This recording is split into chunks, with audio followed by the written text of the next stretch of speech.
को बंदी बनाया। उनके यहाँ 101 सीढ़ियाँ थी, नाम नहीं ले रहे हम उसका, ले भी देंगे तो जब भी हमारे पर कोई फर्क नहीं पड़ता, क्योंकि हम हर समय तैयार है, मरने और मारने को भी तैयार है, धर्म के लिए, अधर्म के लिए नहीं। अधर्म के लिए तो हम बहुत दूर भागते हैं, धर्म से कोई पीछे नहीं। और सुनने में ये आता है, देखो हमने देखा तो है नहीं, लेकिन जहाँ भी सुना है और पढ़ा भी है कि हमारी बहन बेटियां 101 इधर खड़ी होती थी और 101 इधर खड़ी होती थी, और इतने घिनौने घृणित कार्य उनके साथ किए जाते थे। चढ़ने और उतरने में एक साइड जिनने पे उसे जाना है नालायक और एक साइड आना है। आज वही प्रयास हम दोबारा कर रहे हैं कि धर्म वहां तक ना पहुंच जा, उसकी चौखट तक ना पहुंचना पाए, इसलिए आपको बार बार जगाने का प्रयत्न कर रहे हैं। उन माताएं बहनों ने कितना बलिदान दिया होगा, किस तरह वे पीड़ाएं सही होंगी, आप समझ नहीं पाओगे।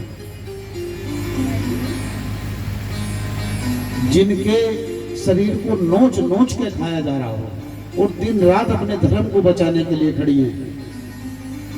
आप अपनी स्थिति जान सकते हो, अगर आपके कोई एक बार चीट दे या आपके कोई जो चिट्ठी होती है वही काट ले तो कितना दर्द होता होगा। वहां हर समय उन्हें प्रताड़ित किया जाता है, चलते फिरते कोड़े मारना, गलत व्यवहार उनके साथ रखना, लेकिन वो कभी धर्म से नहीं डिगी। यही बोल दिया कि प्राण निकल सकते हैं, तुमने हाथ बांधे पैर बांधे कोई बात नहीं, धर्म नहीं बदलूंगी, मैं सत्य सनातन धर्मी हूं, मर सकती हूं, तेरी प्रताड़ित करने से मैं हार नहीं सकती।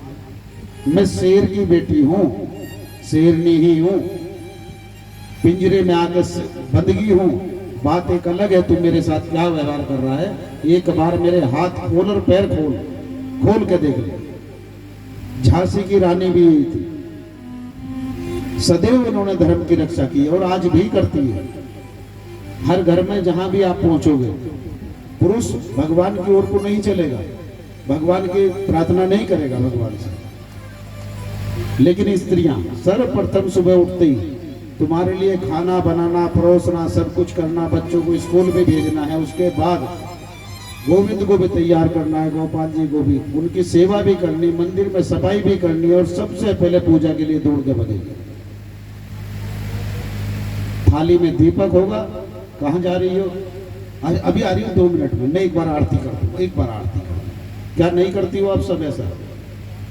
सभी के घर की ये स्थिति। और पुरुष क्या करते हैं, उसका सहयोग ना करके उसे रोकते कि तू क्या कर रही है, भगवान की तो पूजा फिर बाद में भी कर सकती है, चल पहले खाना ला के दे। इस तरह का लोग व्यवहार करते हैं। अरे तुम अगर नहीं कर सकते कोई बात नहीं बेटा, हो सकता है तुम्हें जल्दी हो, जल्दी जिसको होगी उसे यहाँ से जाने की भी जल्दी होगी, भगवान अपने आप बुला लेंगे, जैसा भी कुछ करना होगा इंतजाम वो करेंगे, लेकिन उनका सहयोग तो कर दिया करो कि अच्छा ठीक है मैं नहीं आ पा रहा हूँ, आप जा रही हो, आराम से आप पूजा करो, कोई नहीं 10 मिनट बाद आए। लेकिन ऐसा नहीं कर पाता हूँ। ये अगर पूजा करना हमारी माताएं बहनें घरों में बंद कर देती तो आज तुम सब भूल जाते कि भगवान कौन है, कन्हैया कौन है, राम जी कौन है, कौन सीता है, कौन राधा, कोई नहीं जानता। इन सब ने ही हमें जना रखा है, इन्होंने ही धर्म को अपनी, हम तो ये कहेंगे कि अपने हाथों में उठाए हुए हैं, उस भार को उठाए हुए हैं कि सत्य सनातन धर्म बचना चाहिए, बचना चाहिए। हम और तुम नहीं इतना प्रयास कर पाए।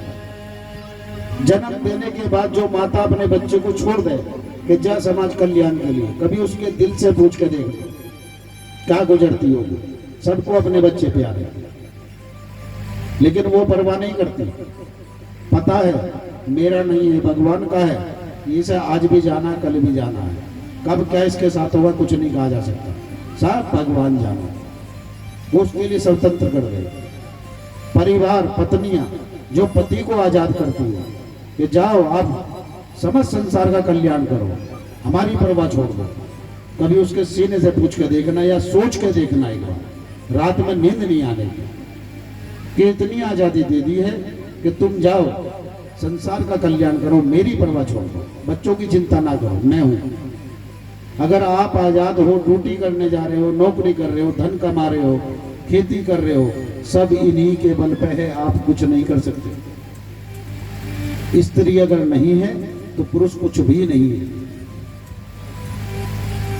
यहां भी ध्यान से सुनना, अगर स्त्री नहीं है तो पुरुष कुछ भी नहीं है, सब इन्हीं का है। जो आज हमारा सत्य सनातन धर्म बचा है, भागवत जी चल रही हैं, श्रवण कर रही हैं ये माताएं बहनें, और आप भी कर रहे हो, सब देन इन्हीं की है। काफी लोग ऐसे हैं जो उस दबाव में आके मोमडन बन गए, मुसलमान बन गए, ये फिर भी धर्म को बचा कर लाए। बनने के बाद आज भी तुम्हारी मानसिकता ज्यादातर लोगों की वही बनी हुई है।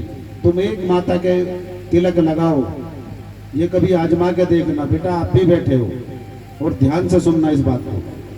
तुम एक लड़की के चंदन लगाओ और सिंदूर लगाओ चंदन पे, ये राम और बलराम, राम और श्याम का तिलक है, करके भेज दो, वो मुसलमानों के बीच से निकल के सीना चौड़ा करके निकल के चली जाएगी। एक पुरुष को अगर हम तिलक लगा दें और ये कहते हैं खेड़ नगर में को निकल जा, निकल नहीं पाएगा।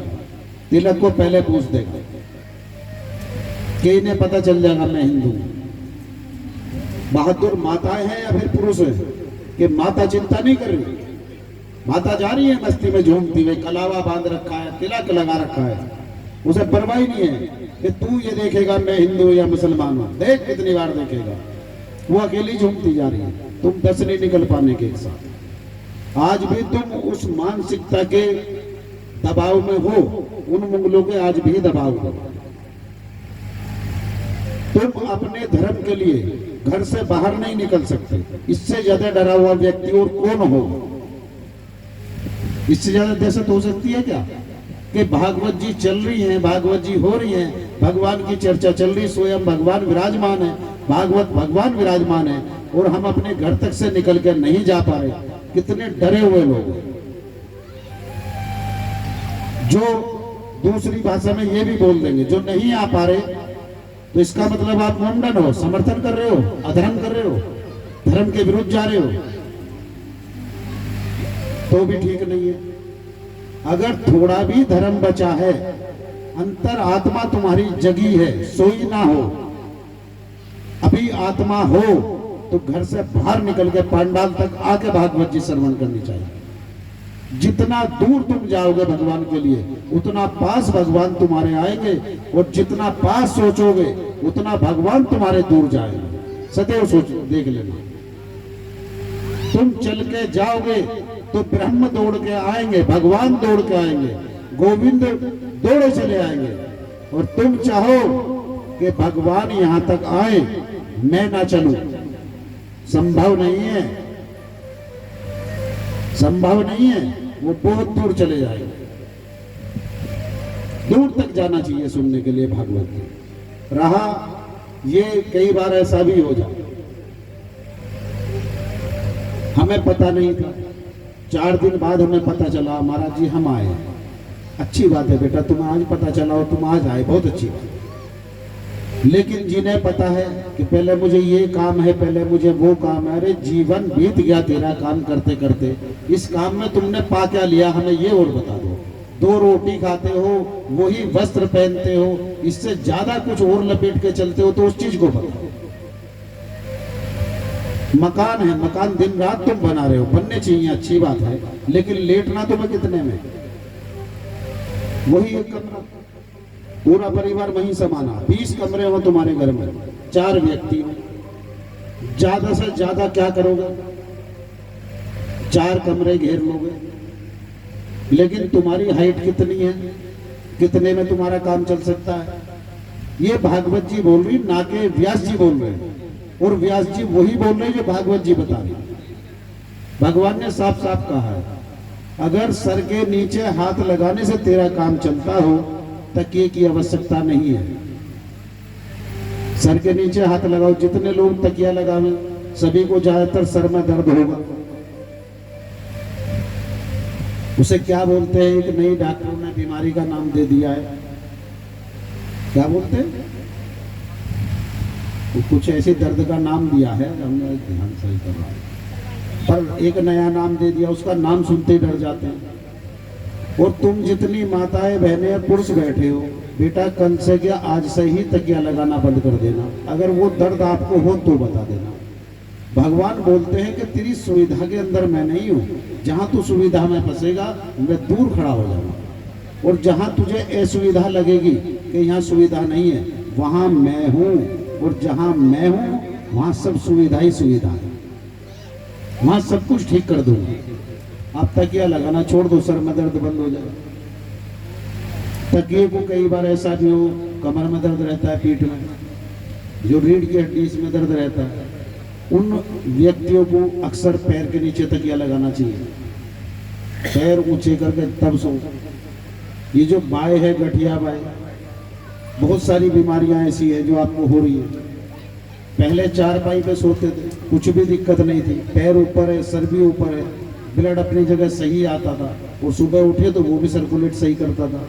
लेकिन आज क्या है, बेड है, बेड पे एक ऊंचा तकिया है, तकिए पे सर है, पूरा ब्लड पैरों में है। सुबह उठोगे, ऊपर ताकत है नहीं, एनर्जी खत्म हो गई शरीर की, क्योंकि ब्लड सर्कुलेट नहीं कर रहा, तो बीमार आप होने ही होंगे। कहीं सर में दर्द होगा, नजरें कमजोर हो जाएंगी, कुछ ना कुछ होगा।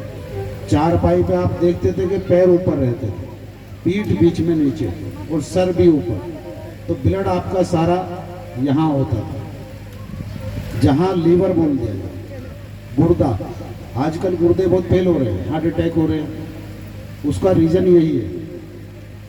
पीठ में दर्द का रीजन ज़्यादातर यही है। लेकिन डॉक्टर क्या बाद में बोलेगा, आप तकत पे लेटा करो। अरे तकत ने तो हमें यहाँ बखत तक पहुँचा दिया, तू आज भी तकत ही बता रहा है। ये भी बोल सकता है, एक चारपाई ले आओ माता, चारपाई पे 2 दिन आराम करना, थोड़ा दर्द तो बनेगा लेकिन उस पर रिलैक्स मिलेगा, ठीक हो जाओगे। उसे अपनी दुकान चलानी है तो वो आपको सही सलाह क्यों देगा। इसलिए बोलते हैं कि भगवान के स्पर्श में रहा करो, प्रकृति के स्पर्श में रहा करो। धूप हो तो थोड़ा उसे भी लिया, धूप को भी सहा करो, गर्मी है उसे भी बर्दाश्त करा करो, सर्दी है उसे भी करा करो, तभी आप स्वस्थ रह पाओगे। जितने सुख सुविधा में जाओगे अपना विनाश कर लो। बोलो वृंदावन बिहारी लाल की जय हो।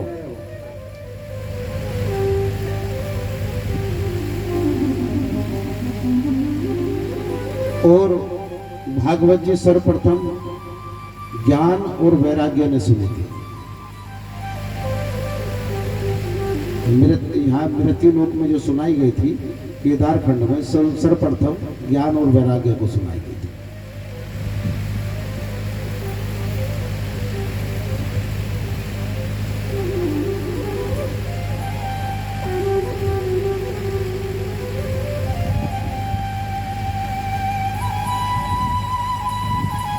जो सनकादिक ऋषि बताए गए भागवत जी में, वो 4 पुत्र हैं, सनत, सनंदन, संत कुमार। वो ब्रह्मा जी के पुत्र हैं। ब्रह्मा जी के वैसे तो 59 पुत्र हुए हैं जो दिए गए हैं लेख में, 59 हैं, लेकिन भागवत जी में या किसी भी आप ग्रंथ में देखोगे तो ज्यादातर इन्हीं 4 का लेख है। और सृष्टि में यही 4 जोड़े हैं। यहाँ भक्ति, ज्ञान, वैराग्य, इन्हीं को सर्वप्रथम भागवत जी श्रवण कराई थी। बोलो वृंदावन बिहारी लाल की जय हो। श्रीमन नारायण नारायण हरि हरि, भजन नारायण नारायण हरि हरि, नारायण नारायण हरि हरि, भजन नारायण नारायण हरि हरि, श्रीमन नारायण नारायण हरि हरि।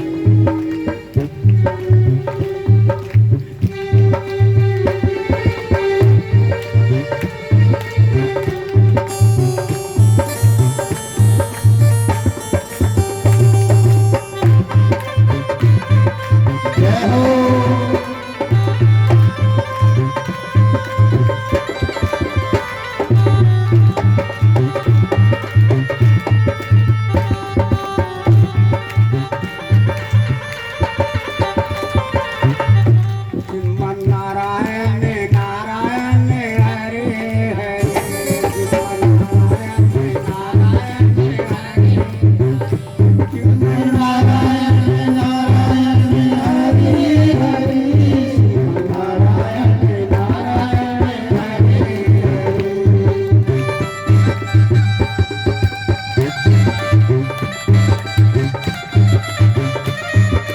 जय हो श्री हरि।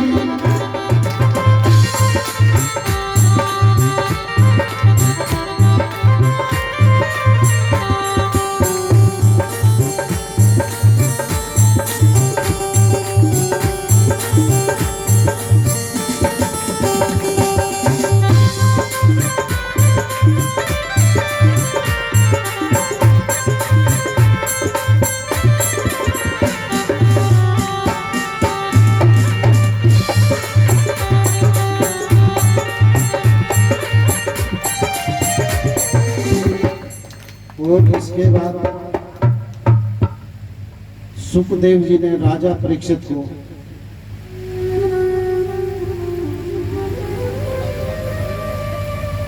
शुक्रताल में 200 वर्ष बाद कथा सुनाई थी। ज्ञान वैराग्य और भक्ति के 200 साल बाद सुखदेव जी का जन्म हुआ, तब उन्होंने कथा सुनाई। इसके बाद 88,000 ऋषियों ने सूत जी महाराज जी से कथा सुनी। भगवान से ही सूत जी महाराज भगवान ब्रह्म परमपिता परमेश्वर ही, उन्हीं का भजन किया और अंतर्मुखी होने के बाद भगवान से ही कथा सुनी। और आज तो अनेकों भगवताचार्य हैं, अपनी अपनी मति अनुसार जो उन्हें अच्छा लगता है भागवत जी में सब सुनाने का आपको प्रयास करते हैं, अच्छे से अच्छे की कोशिश करते हैं। कोई भी भागवताचार्य ये नहीं चाहता कि आपको कोई गलत रास्ता दिखाया जाए। सभी का प्रयास होता है कि ये सन्मार्ग पर चले, अच्छे मार्ग पर चले। भटके हुए सही मार्ग पर चलेंगे तो कल ब्रह्म तक पहुंच जरूर जाएंगे। सभी का प्रयास है।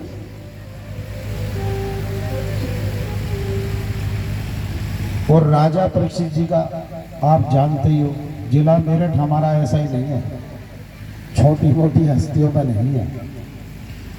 परमपिता परमेश्वर का, श्री कृष्ण भगवान का, यहाँ तक के विष्णु जी का स्वरूप कन्हैया जी थे। और कन्हैया जी का अंतिम पड़ाव धराधाम से जब गए थे तो जिला मेरठ ही था।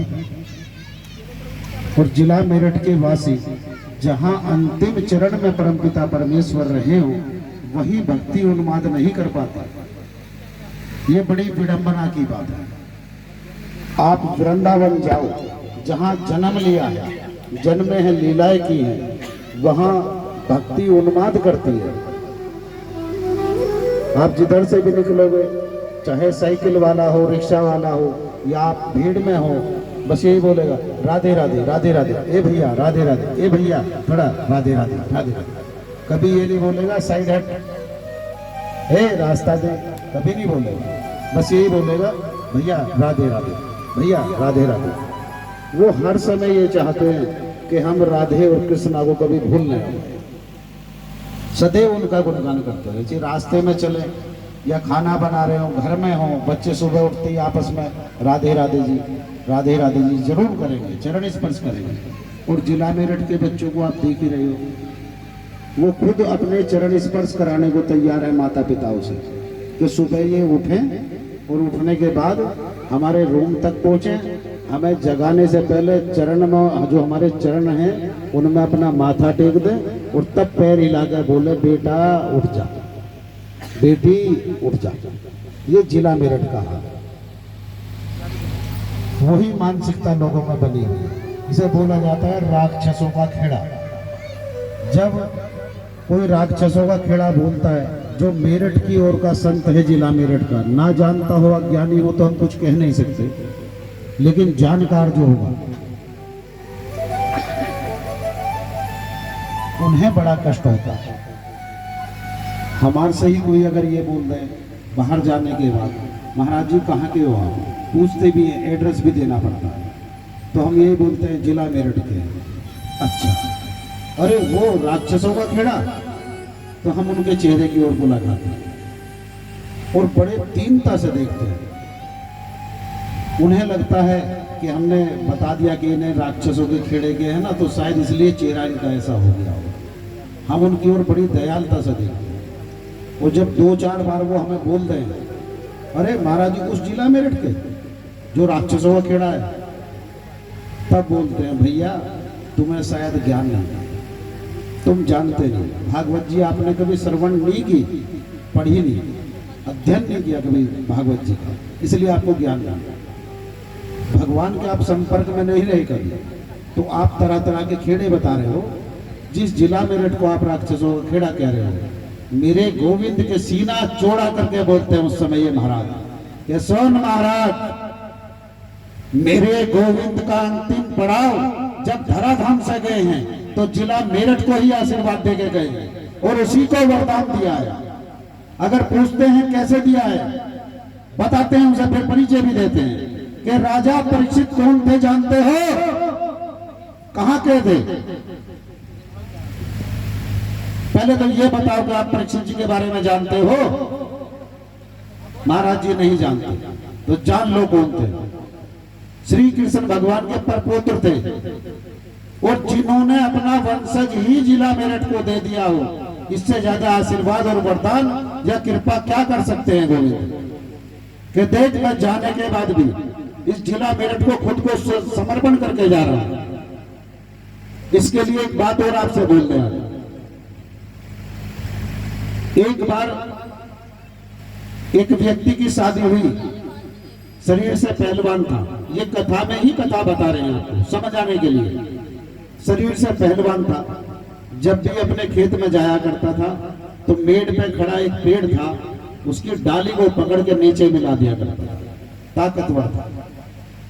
जब शादी हुई उसके बाद 4-6 साल बाद वो गया और उसने जाकर वो ही डाली पकड़ी पेड़ की और प्रयास किया कि मैं इसे नीचे मिला दूं। मिलाने की जैसी कोशिश की तो वो डाली उससे हिल भी नहीं पाई। मिलाना तो अलग बात है, शादी के 4-6 साल बाद ही। श्रीमन्नारायण नारायण हरि, श्रीमन्नारायण नारायण हरि हरि, श्रीमन्नारायण नारायण हरि हरि, श्रीमन्नारायण नारायण हरि हरि, श्रीमन्नारायण श्री राधे श्री राधे। बोलो वृंदावन बिहारी लाल की जय। देखो बेचारों को लाइट वालों को तरस आ गया, महाराज जी का डीजल फूक रहा होगा, चलो लाइट भेज दे। बहुत अच्छा, बहुत बढ़िया कृपा रही भगवान। बेटा ऐसा पर्दे को बांध लो, उधर धूप आ रही है, किसी को कोई ऐसी परेशानी ना बने। महाराज जी के ऊपर धूप आ रही है, पर्दे को बांध लो थोड़ा सा। जैसे ही गया उससे वो डाल नीचे नहीं मिल पाई, वो हिल ही नहीं पाई। वहां से लौट कर आया, चेहरा उदास था, तो गांव से निकला जा रहा था, एक ने वो देख लिया था मेड़ पर कि अभी तो आप भैया वहां पेड़ के नीचे खड़े थे और आप जब आया करते थे तो इस पेड़ की डाल नीचे मिला दिया करते थे। जब से शादी हुई है हमें लग रहा आप में कुछ नहीं रहा, पहलवानी खत्म हो गई है, आज आपसे डाल भी नहीं हिल पाई। उसे अंदर ही अंदर बड़ी चिंता सी हुई और घृणा भी हुई खुद से कि ऐसा कैसे हो गया। वापस लौट कर आया, पत्नी ने पूछ लिया, पति देव जल लाऊं क्या? तो देख के एकदम टगोर रहा, गुस्से में लाल हुआ बैठा, जल वल छोड़ भाग गया सर। क्या हुआ? कुछ नहीं हुआ, जब से तू आई है बस मेरा सारा जो शरीर है छत व्यस्त हो गया, कुछ नहीं रहा इसमें। ऐसी क्या बात होगी? मैं खेत में जाया करता था, एक पेड़ था उसकी डाल नीचे मिला दिया करता था और तब से शादी हुई है, मैं आज गया हूं वो मेरे से डाल हिल भी नहीं पाई है।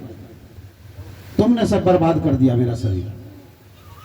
पत्नी मुस्कुराई और कहा, एक बात बता दूं? यूं कहा कि हमने तुम्हारा कुछ नहीं बिगाड़ा है, हमने तो तुम्हारा और बनाया है। कैसे? कि तुम्हारे शरीर को और मजबूत किया है, पर आप समझ नहीं पा रहे हो। कहा वो कैसे? कि जो 4 बच्चे हैं ना ये आप ही के हैं? हाँ जी। इन्हें चारों को लेके जाओ, इन्हें भी उस डाल पर लटका देना, डाल को पकड़ना। फिर ऐसे जो पहले ताकत लगाते होगे उसकी भी आवश्यकता नहीं होगी, डाल नीचे मिलेगी। ये भी तो आपके ही हैं।